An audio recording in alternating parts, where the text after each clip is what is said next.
Panduan ibadah dalam masa adaptasi di TPI Tengger Kandangan, Kia Surabaya. Dan pastikan badan Anda dalam keadaan sehat.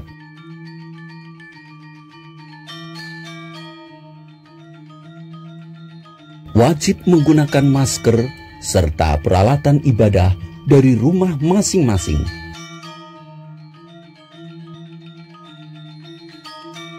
Menjaga jarak minimal 1 meter dengan jemaat yang lain.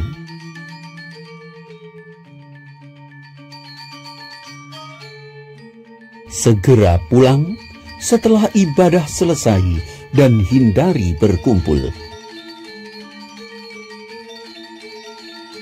Marilah kita satukan hati kita, memohon berkat Tuhan supaya wabah corona segera berakhir. Matur sukma ring Sang Hyang Yesus.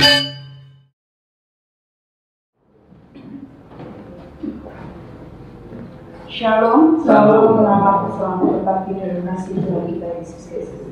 Kita mau balik berdiri, kita mulai bagian malam hari ini, kita mulai dengan kita berdoa.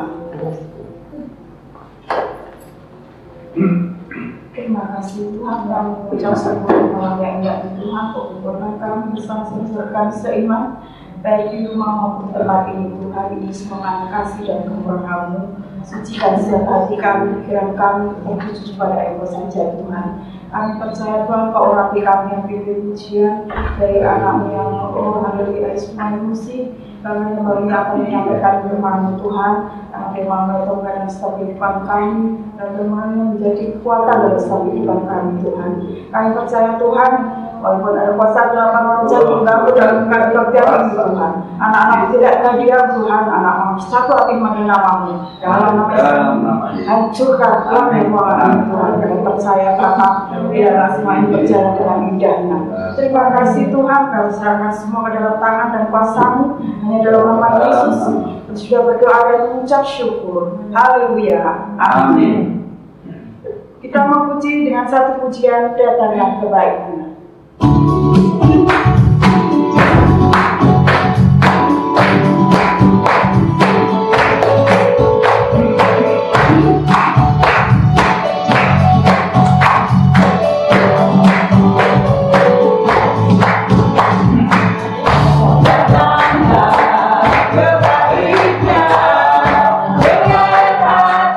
Bersyukur, berdoa, berdoa.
Kita mau siapkan hati kita untuk kita mendengarkan firman Tuhan. Kita mengujikan pujian berhembus Roh Kudus.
Mari Bapak kita doa bersama-sama.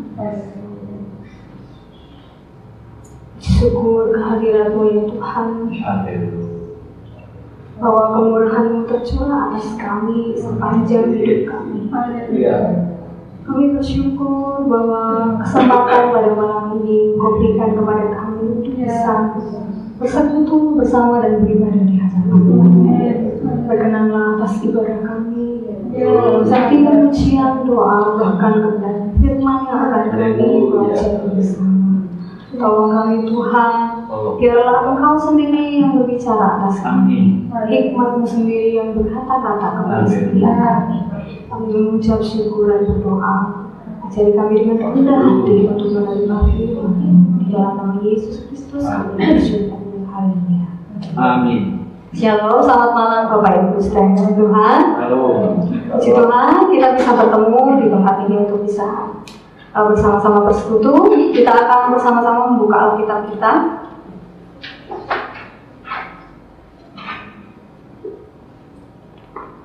Satu Korintus pasal 9.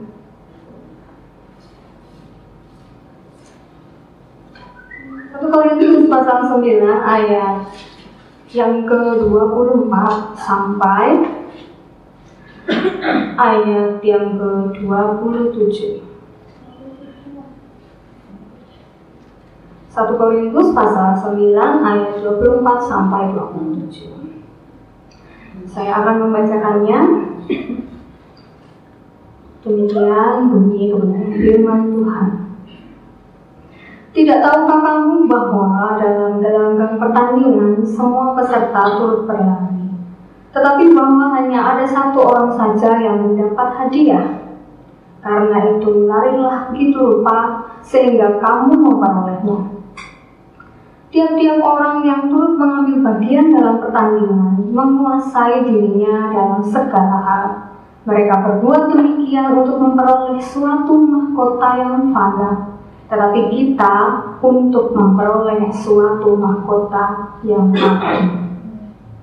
Oleh sebab itu aku tidak berlari tanpa tujuan, dan aku bukan petinju yang sembarangan saja memukul, tetapi aku melatih tubuhku dan menguasainya seluruhnya, supaya sesudah memberitakan Injil kepada orang lain, jangan aku sendiri ditolak. Amin. Demikian firman Tuhan yang boleh kita baca bersama-sama, Bapak Ibu saudara kasih Tuhan. Saya punya sebuah pertanyaan untuk Bapak Ibu yang mungkin bisa kita jawab bersama-sama. Kira-kira Bapak Ibu sekalian yang hadir di tempat ini, berapa tahun kita ini mengikut Kristus? 5 tahun? 10 tahun? Dari kecil atau dari lahir? Kata dia yang bilang gitu ya, dari lahir, setelah menikah, semenjak saya dewasa. Ada macam-macam jawabannya, kadang berpuluh-puluh tahun. Kira-kira Bapak Ibu saudara sekalian, mengikut Tuhan itu sukarkah atau gampang? Ya gampang bilangnya ya. Sukarkah mengikut Tuhan? Kebanyakan dari kita pasti menjawab sukar atau susah. Mengapa demikian? Mengapa kita menjawab kok mengikut Tuhan itu tidak mudah atau sukar? Mungkin Bapak Ibu ada yang bisa memberikan jawab. Kenapa kalau kita mengikut Tuhan kok tidak gampang begitu? Ya, terima kasih jawabannya. Ya mungkin karena kita harus begini, kalian harus begitu, harus begini. Pasti banyak alasan ya. Mengikut Tuhan, mengikut Kristus itu tidak mudah untuk kita ya. Kita punya banyak alasan, sejuta alasan mengapa mengikut Kristus bukanlah perkara yang mudah. Rasanya kok mengikut Kristus kok hidup kita ini biasa-biasa saja. Tidak ada yang wah, tidak seperti orang di luar sana, bahkan mereka bisa kaya raya, mereka bisa punya kekuasaan di mana-mana dan sebagainya. Kok mengikut Kristus kok hidup saya begini-begini saja, bahkan malah kelihatannya semakin susah. Kenapa begitu ya? Nah, hari ini kita belajar mengenai Rasul Paulus. Ternyata Rasul Paulus, Bapak Ibu, mengalami yang demikian, bahwa mengikut Kristus itu tidak mudah. Mengikut Kristus itu pekerjaan yang cukup sukar dan sangat sukar. Rasul Paulus, Bapak Ibu saudara kasih Tuhan, dalam bacaan kita di Korintus hari ini, dia menyampaikan sesuatu ya, melalui teks ini ada dia menyampaikan hak dan kewajibannya. Tapi Rasul Paulus ini yang adalah seorang hamba Allah ya, yang seorang rasul yang hidupnya diupahkan oleh Kristus menjadi pelayannya, menjadi pejuang iman di dalam hidupnya. Dia kali ini menulis surat kepada jemaat di Korintus. Mengapa dia menulis surat? Karena dia mendengar berita-berita mengenai jemaat Korintus yang mungkin kurang berkenan, dan juga atas permohonan jemaat Korintus meminta petunjuk kepada Rasul Paulus supaya diberikan nasihat-nasihat, karena di sana banyak terjadi pelanggaran. Nah, Bapak Ibu sekalian kasih Tuhan, di dalam penyampaian Rasul Paulus mengenai hak dan kewajiban di ayat 9 ya, pasal 9, Bapak Ibu bisa lihat hak dan kewajiban seorang rasul ya. Dia menyampaikan mengenai hak dan kewajibannya sebagai seorang rasul. Banyak sekali di situ dijelaskan hak-hak sebagai seorang rasul. Tapi dia menggarisbawahi sebuah kalimat atau sebuah perkataan.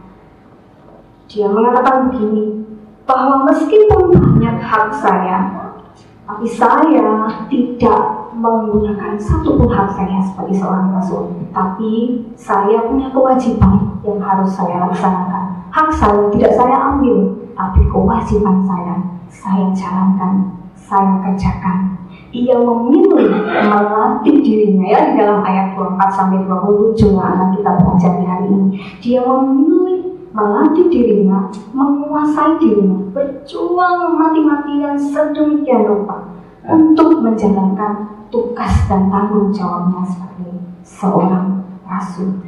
Nah, Bapak Ibu, mengikut Kristus atau berjuang dalam perjuangan pertandingan iman, perjuangan iman, melayani dia ya sebagai rasul ya, melayani dia dan memberitakan Injil. Paulus menyebut bahwa kehidupan mengikut Kristus, kehidupan perjuangan iman dan melayani dia, mewartakan kebenarannya, itu disebutnya sebagai sebuah gelanggang pertandingan, gelanggang perlombaan ya. Bapak Ibu pasti sering nonton perlombaan, apalagi 17-an Agustus ya, kecuali tahun ini kita libur gitu. Nah, seperti gelanggang perlombaan.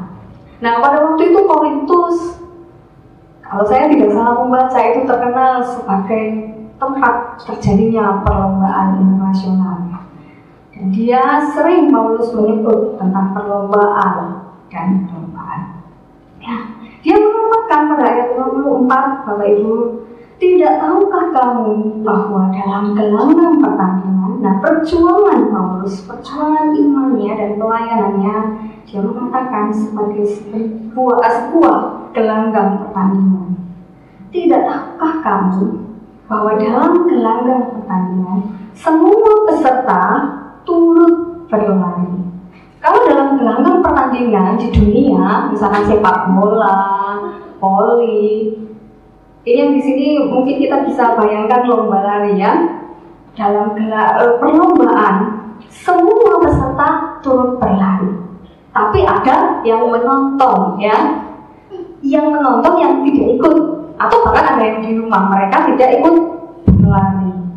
Tapi ya di sini di dalam pertandingan di dunia, pertandingan olahraga, pertandingan olahraga, yang ikut pertandingan pasti ikut berjuang untuk memenangkan sesuatu, ikut berlomba. Tapi yang tidak ikut mereka pasti tidak berpartisipasi.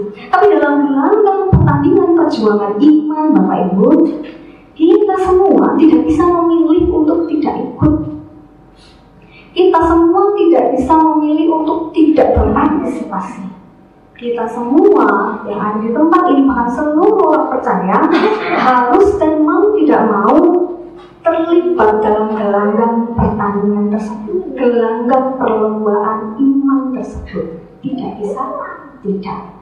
Bukan untuk mencari siapa yang paling hebat, tapi untuk mencari atau memastikan di antara kita siapakah yang sungguh-sungguh menang di dalam iman, di dalam Tuhan. Nah, perjuangan yang sedemikian rupa. Untuk beberapa usaha yang tidak mudah, Paulus mengatakan di ayat 24, yang masih ayat 24. Tidak tahukah kamu bahwa dalam gelanggang pertandingan semua peserta harus turut berlari, tetapi bahwa hanya ada satu orang saja yang mendapat hadiah. Karena itu larilah begitu rupa sehingga kamu memperolehnya. Paulus mengatakan, larilah begitu rupa, berjuanglah dalam perjuangan iman sedemikian rupa dengan usaha yang keras. Begitu rupa ya, sampai kalau misalkan orang mengerjakan sesuatu tuh bahasa kasarnya sampai menggila mengerjakannya, mungkin begitu ya, saking usaha kerasnya begitu. Begitu rupa berlarilah dalam gelanggang pertandingan atau perjuangan iman, berusaha sekuat mungkin berlari dan berlomba sampai menyelesaikannya. Lalu Paulus mengatakan kembali, menasihatkan kembali, dalam gelanggang perjuangan iman kita perlu melakukan beberapa hal selain lari begitu rupa. Pada ayat 25 bahkan 27 di sana dituliskan, tetapi aku melatih tubuhku. Ayat 25, tiap-tiap orang yang turut mengambil bagian dalam pertandingan menguasai dirinya dalam segala hal. Ayat 27, tetapi aku melatih tubuhku dan menguasai seluruhnya. Dalam perjuangan iman, dalam pertandingan iman, dalam hidup yang mengikut Kristus, butuh sebuah pengorbanan dan kerja keras. Yang pertama tadi adalah kita lari begitu rupa. Yang kedua adalah kita harus pada ayat 27 melatih tubuh kita. Tubuh ini tubuh jasmani ya. Rasul Paulus mengatakan bahwa dia melatih tubuhnya. Melatih tubuh itu berarti dia menyusahkan dirinya, meninju dirinya, melatih secara keras, memaksa dirinya, bahkan memukul dirinya, tubuhnya sendiri, melatih tubuh jasmaninya dengan begitu keras, memaksa. Tentu kita sendiri tahu ya Bapak Ibu, sejak dulu kita sudah menjadi orang percaya, tahu kisah dan sejarah Paulus bagaimana dia melayani. Tentu banyak rintangan yang dihadapi. Ada perjuangan berat yang dihadapi oleh Rasul Paulus ketika dia ada di dalam kapal, kapalnya hampir karam, lalu dia dipatok oleh ular, lalu dia hampir dibunuh dan banyak lagi. Banyak kesulitan-kesulitan dialami oleh Rasul Paulus. Tapi meskipun dia punya kesulitan demikian tapi ia juga melatih tubuhnya dengan keras. Pada ayat 6 mungkin Bapak Ibu bisa melihat. Pada ayat 6 dikatakan, atau hanya aku dan Barnabas sajakah yang tidak mempunyai hak untuk dibebaskan dari pekerjaan tangan? Jadi sebagai rasul dia punya hak mendapat penghidupan dari pelayanannya, tapi dia dengan Barnabas harus bekerja keras dengan tangannya sendiri untuk membiayai hidupnya dan juga pelayanannya. Dia bekerja sendiri, dia melatih tubuhnya dengan begitu keras dengan pekerjaan tangannya sendiri, mencukupi hidupnya bahkan pelayanannya. Bahkan di ayat 7 dikatakan, siapakah yang pernah turut dalam peperangan atas biayanya sendiri? Nah, inilah Rasul Paulus, dia berperang dengan biayanya sendiri. Siapakah yang menanami kebun anggur dan tidak memakan buahnya? Atau siapakah yang mengembalakan kawanan domba dan tidak minum susu domba itu? Jadi dia menyampaikan seharusnya dia punya hak penghidupan, tadi dia tidak mengambilnya, tapi dia justru berjuang melatih tubuhnya dengan keras untuk mencukupkan kebutuhannya, bahkan juga pembiayaan pelayanannya. Nah, mudahkah Bapak Ibu sekalian kalau kita berbicara mengenai latihan? Kita pasti sering berlatih ya, waktu sekolah kita berlatih, mungkin berlatih matematika, latihan terus, atau kita yang sedang ikut dalam tim menari, tentu kita latihan untuk menari, atau kita sedang menggeluti bidang tertentu, kita berlatih terus, atau yang baru menjadi ibu muda tentu berlatih untuk masak, atau keluarga baru berlatih untuk saling mengenal antara satu dengan yang lain. Mudahkah berlatih saya rasa yang namanya latihan itu bukan pekerjaan yang mudah. Kita harus setiap hari memaksa diri kita melakukan sesuatu yang sebenarnya terkadang kita tidak merasa nyaman atau tidak suka. Melatih diri kita, tubuh kita, memaksa diri setiap hari dalam jatuh bangun. Mungkin kalau orang sampai kram otot, bahkan sampai dari semangat menjadi putus asa, menjadi frustasi, semangat lagi, frustasi lagi, dan seterusnya. Ada jatuh bangun, memaksa diri. Kita harus mendorong diri kita ketika kita harus berlatih. Dan Rasul Paulus terus mendorong dirinya untuk berlatih, secara melatih tubuhnya untuk kehidupannya sendiri dan juga pelayanannya. Kita harus melatih diri kita ya kadang untuk lebih profesional dan lebih sempurna. Rasul Paulus melatih tubuhnya untuk lebih sempurna di hadapan Tuhan. Bukan supaya kekar ya Bapak Ibu. Nanti kalau ketemu Tuhan saya jadi kekar gitu ya. Maksudnya dia berjuang dengan keras ya. Begitu. Memang sulit ya, tidak mudah dalam mengikut Kristus, dalam perjuangan iman kita, di dalam keluarga, di dalam pekerjaan, dengan anak-anak, dengan tetangga, dengan saudara. Dalam perjuangan dan perjalanan iman kita ini kita tidak mudah, tapi kita tetap sebagai murid Kristus, sebagai pengikut Kristus, kita harus bisa melatih diri kita. Karena kita adalah murid, maka kita harus mendorong diri kita, yang mempush diri kita untuk terus berlatih. Berlatih menjadi apa? Serta dengan Kristus tentunya. Karena kita adalah pengikut Kristus dan murid Kristus. Tidak mudah Bapak Ibu. Mungkin dalam kehidupan sehari-hari kita harus menjalani hidup. Kalau di dunia ya kita menjalani hidup harusnya sesuai dengan keinginan dunia. Kalau berdagang ya cari keuntungan sebanyak-banyaknya, ya kan begitu. Tapi kalau ikut Kristus, hidup sesuai dengan standar Kristus, mengikuti teladan Kristus, tentu kita harus ikut pilihan-pilihan dan perintah Kristus. Kita tidak boleh mengambil keuntungan sebanyak mungkin terhadap orang lain. Kalau orang lain berbuat salah kepada kita, dunia mengatakan jangan diberi ampun, jangan dikasihi. Tapi kalau Kristus, dia bilang kasihi dia, cari untuk sebesar-besarnya, marahlah sama dia kalau dia berbuat salah. Tapi Kristus berbicara kasihi dia. Tapi loh, hidup ini sudah susah di dunia ini, kenapa harus dibuat makin susah? Kan begitu ya. Kok hidup saya sudah susah, tapi kenapa Kristus memberikan standar-standar yang cukup susah dan saya sulit untuk menjalankannya? Tapi hidup seorang murid adalah hidup yang terus mau belajar dan berlatih hingga kita serupa dengan Dia. Memang sukar Bapak Ibu, saya pun begitu, kita semua tidak ada yang mengatakan mengikut Kristus, mengikuti teladannya itu gampang. Lalu selanjutnya adalah setelah belajar melatih tubuh, yang selanjutnya adalah dalam perjuangan iman kita harus menguasai diri kita dalam segala hal. Ayat 25, tiap-tiap orang yang mengambil bagian dalam pertandingan menguasai dirinya dalam segala hal. Ayat 27, dan aku menguasai seluruhnya. Rasul Paulus mengatakan dia menguasai seluruh kehidupannya, bukan hanya sekedar jasmaninya, tapi kedagingannya juga dia coba untuk kuasai.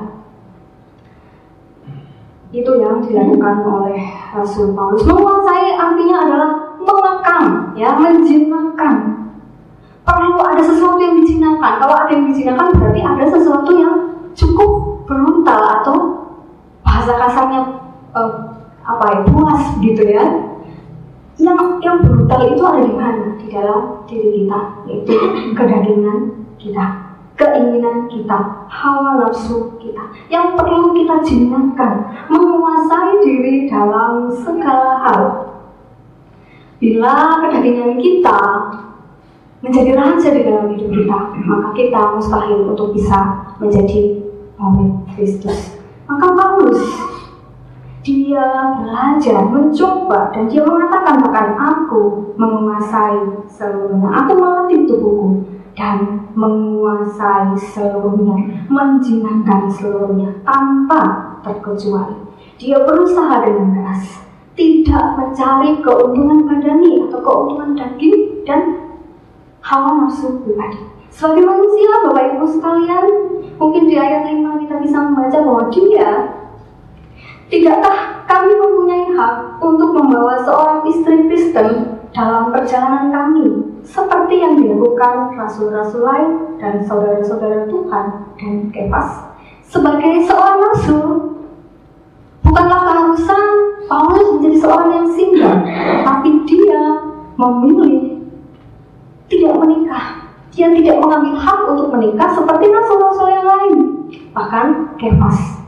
Dia tidak memilih mengikuti kedagingan dan keinginan hatinya sebagai manusia. Lalu dia memilih tidak mendapatkan upah dari penghidupan untuk menghidupi kehidupannya, bahkan pelayanannya. Bahkan dia memilih membiayai pelayanannya sendirian, sudah saya sampaikan tadi. Tak satu pun dari hak seorang rasul dia ambilnya. Mengapa dia demikian? Kan dia bisa mengambil, toh semuanya akan berjalan lancar. Justru lebih enak kan kalau kita mengambil hak kerasulannya, Rasul Paulus mengambil hak kerasulannya lebih mudah dan gampang. Tapi mengapa dia tidak mengambilnya? Dia mengatakan, ada ayat 12b sepertinya, kalau tidak salah. Tetapi kami tidak mempergunakan hak itu. Tetap sebaliknya kami menanggung segala sesuatu supaya jangan kami mengadakan rintangan bagi pemberitaan Injil Kristus. Dia tidak menggunakan haknya supaya tidak menghalangi atau merintangi pelayanannya. Ia melepas semua hak secara badani, secara jasmani, menguasai dirinya. Melepas hak yang harus diterima secara manusia, yang harusnya melekat pada diri manusia, supaya pemberitaan Injilnya tidak terhalangi. Tentu kalau kita bayangkan kalau dia menikah, dia harus memerintahkan Injil, ya, pasti pemberitaan Injilnya akan tersendat. Mungkin dia berpikir untuk menghidupi keluarganya, menghidupi anak istrinya, memikirkan keluarganya dan sebagainya. Belum lagi harus berpikir yang lainnya. Terus kalau dia berpikir mengenai pembiayaan hidup sebagai seorang rasul, kalau dia ambil mungkin bisa menyebabkan perselisihan antara satu dengan yang lainnya. Dia tidak mengambil, tujuannya bukan karena itu buruk, bukan, tapi tujuannya supaya tidak menghalangi, merintangi pelayanannya, supaya dia lebih melihat ke depan, lebih fokus, langkahnya dapat lurus dan ringan berjalan kepada garis akhir kemenangan di dalam perjuangan iman. Demikian Bapak Ibu, dalam perjuangan iman kita harus menguasai seluruh diri kita, melepaskan mungkin kita anggap sebagai hak-hak kita. Tapi saya berhak loh untuk dikasihi. Saya berhak loh kalau saya berbuat baik saya dibalas. Saya berhak untuk dihormati karena saya lebih dewasa, saya punya kedudukan. Saya berhak untuk diberi tanda jasa karena saya berjasa dalam bidang ini. Saya berhak perbuatan baik saya dibalas. Saya berhak makan hari ini. Saya berhak dibayar, saya berhak bahagia, dan saya berhak menang dalam sebuah pertandingan. Tapi kita ternyata harus merelakan, ya, dengan kerelaan hati. Mari kita belajar untuk melepaskan hak jasmani kita yang merintangi kita. Orang bersalah misalkan di jalan, ya, kita tabrakan gitu, kita tabrakan, orang nggak sengaja nabrak kita, terus kita bilang kamu wajib ganti rugi. Kita memang punya hak untuk dibayar ganti rugi, tapi kita tidak memperhatikan belas kasihan terhadap orang tersebut. Mungkin yang bersangkutan tidak sengaja dan mungkin secara ekonomi sedang menghalangi beban berat dan sebagainya. Kita punya hak, tapi kalau kita dengan kasih, maka kita bisa melepaskan hak kita. Apa untungnya bagi iman kita kalau kita mempertahankan hak kita, tapi kita tidak mengedepankan belas kasih yang menjadi teladan Kristus dalam hidup kita? Nah, Bapak Ibu, apa sih alasan, ya, Rasul Paulus yang sedemikian? Sampai dia berjuang sedemikian rupa, sampai bahkan haknya dilepaskan, Sampai segala pembiayaan kebutuhan secara manusia dia tidak ambil. Bahkan dia berjuang mati-matian, melatih dirinya begitu keras. Apa sih yang dia tuju itu? Sesuatu apa sih yang menarik, yang spesial, yang mahal, yang sampai-sampai dia begitu lupa memperjuangkannya sampai istilahnya menyiksa dirinya sendiri. Apa sih? Ternyata yang ia tuju, sebab yang ia tuju dan ia perjuangkan bukanlah sesuatu yang sia-sia atau tanpa arah. Ayat 26, Bapak Ibu mengatakan, Paulus menyampaikan sendiri, sebab itu aku tidak berlari tanpa tujuan. Ya, dia berlari dengan tujuan yang pasti. Aku bukan petinju yang sembarangan saja memukul. Dia tahu pasti bahwa dia punya tujuan kekal di depan. Tahu pasti ada sebuah pengharapan kekal di depan.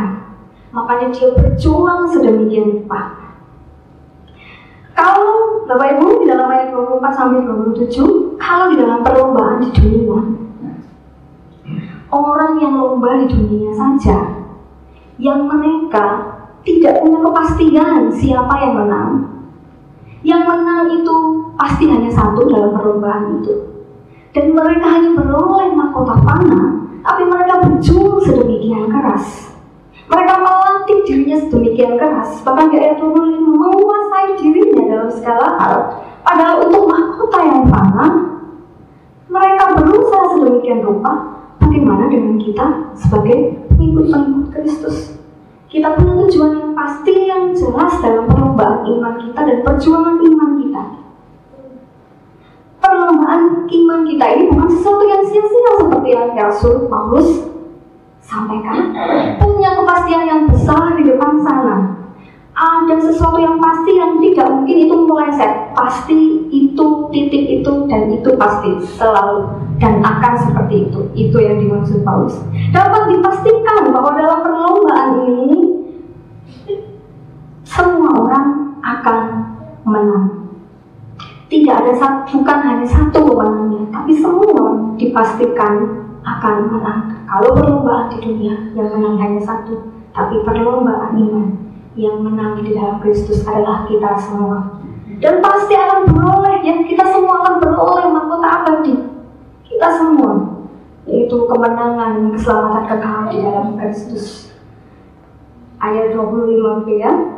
Mereka berbuat demikian untuk memperoleh suatu mahkota yang mana, tapi kita untuk memperoleh suatu mahkota yang abadi, yang pasti yang akan kita peroleh. Itulah sebabnya, itulah alasannya Paulus menyampaikan bahwa dia berjuang sedemikian keras, bahkan sampai mungkin tidak memperhatikan dirinya sendiri. Kalau kita lihat zaman sekarang, orang memperhatikan style, baju, cara berpakaian, cara berjalan, makanan, jet-jetnya dan sebagainya. Tapi Rasul Paulus tidak memperhatikan sedikit pun mengenai dirinya.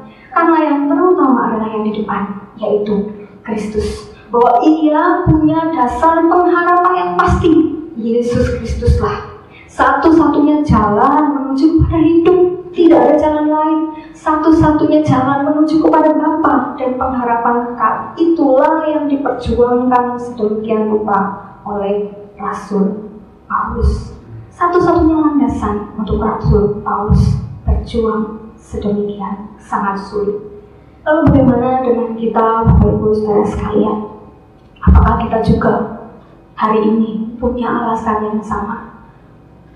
Dapat melihat yang sama seperti yang Rasul Paulus lihat, bahwa di depan sana ia memberikan pengharapan kekal, bahwa di depan sana ada kehidupan kekal, bahwa di depan sana Kristus memberikan janji yang pasti, bukan sia-sia.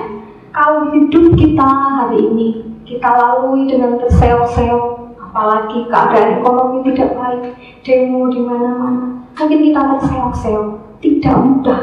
Sudah hidup sukar, tapi kita juga harus mengikuti teladan Kristus yang bukan standar manusia. Tapi kita punya janji yang pasti. Kalau kita berjuang dengan sedemikian rupa, hasilnya bukanlah sesuatu hal yang sia-sia. Hasilnya adalah kepastian mahkota kekal di dalam Dia. Seperti atlet ya Bapak Ibu, kalau dia mencari sebuah batu berharga, Saya yakin batu berharga itu terpendam sangat dalam di dalam bumi ini. Butuh treatment alat, cara, teknik yang lebih sulit ketimbang mencari batu di atas gunung. Di atas gunung mungkin tinggal digetok, dikeruk, diangkut. Tapi kalau cari batu yang mahal, permata yang mahal, butuh perjuangan yang keras. Demikianlah kehidupan kekal. Demikianlah mahkota abadi. Demikianlah hidup di dalam Kristus. Perjuangan iman kita adalah seperti mencari sebuah permata yang berharga. Kita butuh berjuang sedemikian keras karena kita tahu di dalam sana ada permata. Kita tahu di sana di depan ada kepastian dan pengharapan yang kekal dan pasti untuk kita. Demikian firman Tuhan yang bisa kita renungkan bersama-sama. Mari kita akan berdoa dan saya mohon untuk Bapak Kristio untuk memimpin dalam doa. Marilah kita berdoa. Bapa di surga, kami sungguh bersyukur kepadamu pada malam hari ini Tuhan. Firman-Mu memberikan peringatan kepada kami bahwa kami sebagai orang Kristen bukanlah hal yang mudah, tetapi banyak hal yang harus kami bayar harga. Tuhan, biarlah Engkau menolong kami melalui kuasa Roh Kudus supaya kami mampu menanggalkan setiap rintangan-rintangan dalam perlombaan iman kami, karena kami Tuhan bertanding bukan tanpa tujuan, tapi kami memiliki tujuan, yaitu pengharapan abadi yang tidak akan pernah layu sampai selama-lamanya. Kuatkan dan teguhkan iman percaya kami kepadamu di tengah situasi hidup yang tidak tentu ini ya Tuhan. Kami berdoa untuk hamba-Mu Saudara Lilis yang telah menyampaikan kebenaran firman Tuhan.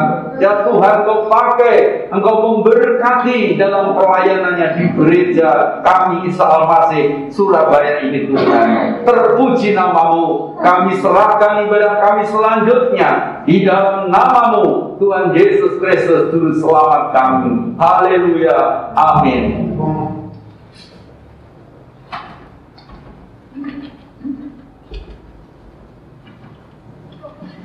Tuhan, saudara Tuhan, biarlah firman Tuhan boleh jadi kekuatan dalam kita menjalani hari-hari kita bersama dengan Kristus. Terima kasih kami sampaikan kepada saudari Lilis yang sudah melakukan firman kita. Biarlah Tuhan senantiasa memberkati. Sebelum saya membacakan beberapa pengumuman, kita akan memberikan persembahan. Kita akan pujikan Sungguh Bangga Bapa.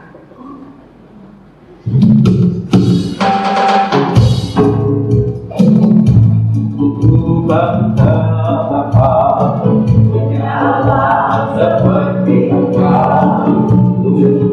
Bangga itu atas segala pengorbanan-Mu.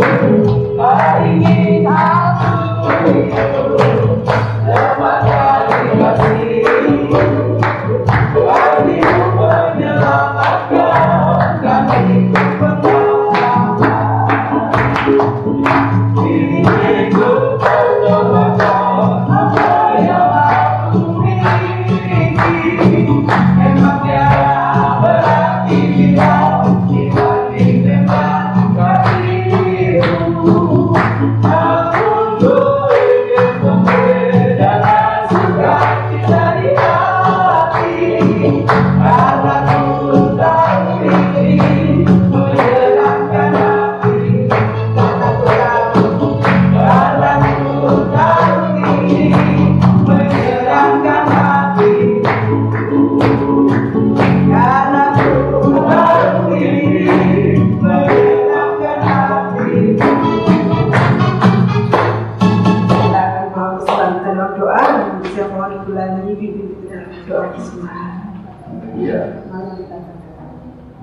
Segala puji syukur hanya di nama-Mu Tuhan. Oleh karena kasih-Mu kepada kami Tuhan, sehingga saat malam ini Tuhan, kami boleh mendapatkan kesempatan Tuhan untuk berhimpun di rumah Tuhan. Kami boleh mendengarkan firman-Mu Tuhan yang selalu mengingatkan kepada kami Tuhan untuk hidup di dalam jalan-Mu. Terima kasih buat hamba-Mu yang sudah menyampaikan mendengar firman Tuhan, saudari sekiranya Tuhan berkati. Di tengah-tengah ibadah kami Tuhan, kami bersyukur pula bahwa kami mendapatkan kesempatan untuk memberikan persembahan kami sebagian dari berkat yang Tuhan sudah berikan kepada kami. Tuhan, sucikanlah persembahan kami, berkati tangan yang mengelolanya, sehingga persembahan Tuhan boleh berguna bagi rumah Tuhan, berguna bagi pelebaran kerajaan Tuhan. Terima kasih ya Tuhan, berkati semua jemaat PPI, semua jemaat yang hadir malam hari ini. Ke dalam tangan Tuhan kami serahkan, doa kami yang sempurna. Haleluya. Amin. Amin. Puji Tuhan, saya membacakan beberapa pengumuman untuk petugas pelayan hari Jumat depan. Firman Tuhan akan dilayani oleh Pendeta Muda Rian Waru, pemimpin pujian Ibu Nani Hartoyo, kemudian keyboard Saudara Nathan, pengumuman Ibu Lulu. Untuk kebaktian Kamis, kita akan dilayani oleh Bapak Sigit Purbandono. Untuk kebaktian umum Minggu sore di Dharma Harapan, kita akan dilayani oleh Bapak Penatua Lindra Haryanto. Kemudian untuk tanggal 29 Oktober itu sepertinya tanggal merah ya, tanggal libur. Itu gereja mengadakan seminar keluarga. Jadi Bapak Ibu Saudara yang rindu untuk mengikutinya bisa mulai saat ini mendaftar ya. Mungkin yang di TPI bisa mendaftar di Maskris, atau kalau di Beja bisa ke full timer, atau berita-berita yang ada di Dharma Harapan.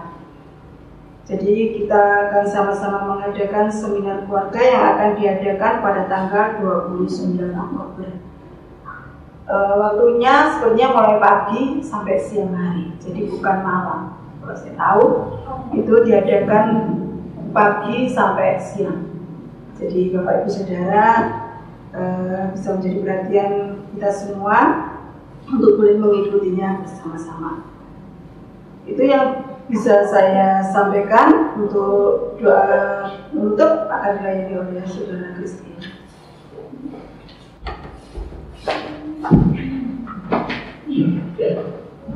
Saudara-saudara, mari kita bangkit berdiri bersama. Kita akan menyanyikan satu pujian dan kita mengakhiri ibadah kita, yaitu nyanyian Hatiku Tenang. Ya, kita tenangkan hati kita di dalam hadirat Tuhan. Kita percaya bahwa tangan Tuhan yang menopang menuntut kita, sehingga kita menjadi orang Kristen yang kuat, yang tangguh bertanding dalam hadirat Tuhan. Terima kasih Tuhan.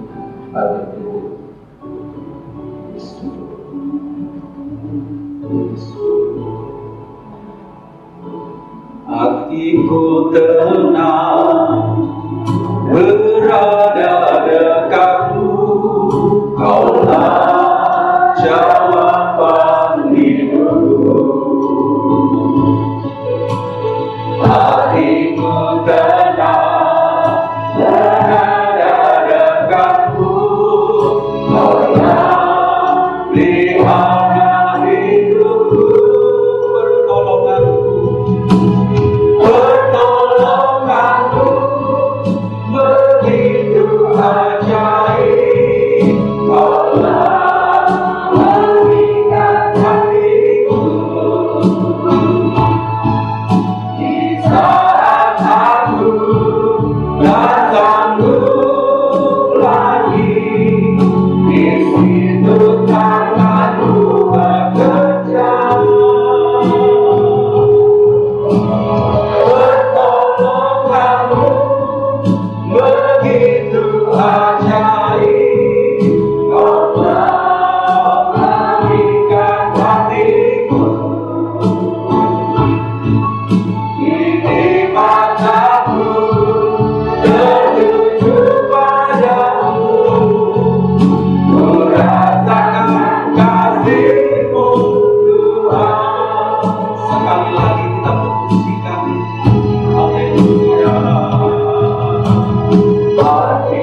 Izinkan kami sebagai anak-anak-Mu hidup dalam zaman yang tidak gampang.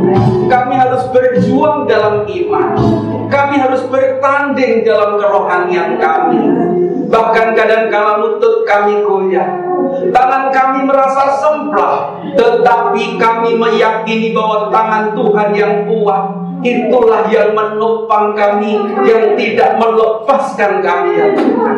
Kiranya Engkau melawat setiap kami masing-masing. Yang susah kiranya Engkau hiburkan. Yang menanti-nantikan pertolongan Tuhan, biarlah pertolongan-Mu datang pada malam hari ini sesuai dengan waktu-Mu yang terbaik, ya Tuhan. Terima kasih. Kami juga berdoa secara khusus untuk saudara Stephen yang saat ini Tuhan akan bekerja di Taiwan. Tuhan juga menolong dan memberkati. Tuhan berkati seluruh jemaat Tuhan yang hadir pada malam hari ini. Biarlah Tuhan Kau sendiri yang menilai, memberkati setiap usaha yang ditekuni, yang Tuhan dilakukannya dalam percaya dan takut akan Tuhan. Terima kasih Tuhan, dan berdoa kepada-Mu untuk hamba-Mu saudara Riris yang telah menyampaikan firman Tuhan. Biar Tuhan juga urapi, Tuhan pakai, dan Tuhan kami akan pulang ke tempat kami masing-masing. Ya Tuhan, Kau menjaga dan melindungi kami. Dengan kuat kuasa-Mu kami tiba di tempat, dan nama Tuhan saja yang dipuji dan dimuliakan. Terima kasih Tuhan, kami percaya pertolongan Tuhan datang pada kami pada hari ini. Di dalam nama Tuhan Yesus Kristus, mari bersama-sama kita katakan amin. Haleluya. Bapa, terima kasih.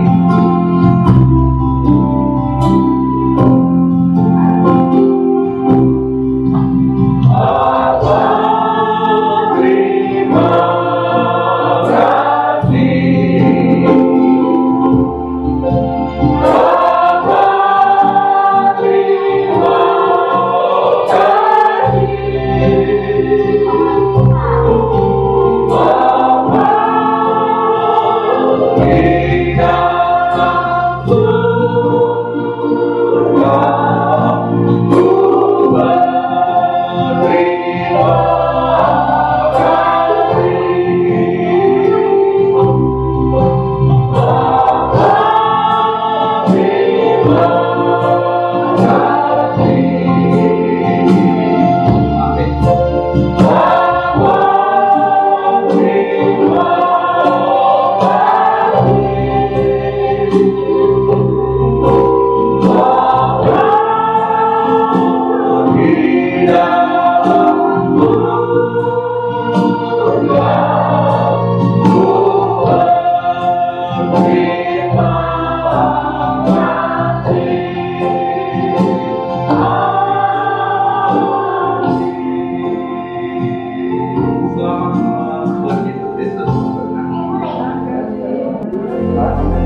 kesejahteraan ada padamu Yerusalem. Haleluya, karena Allah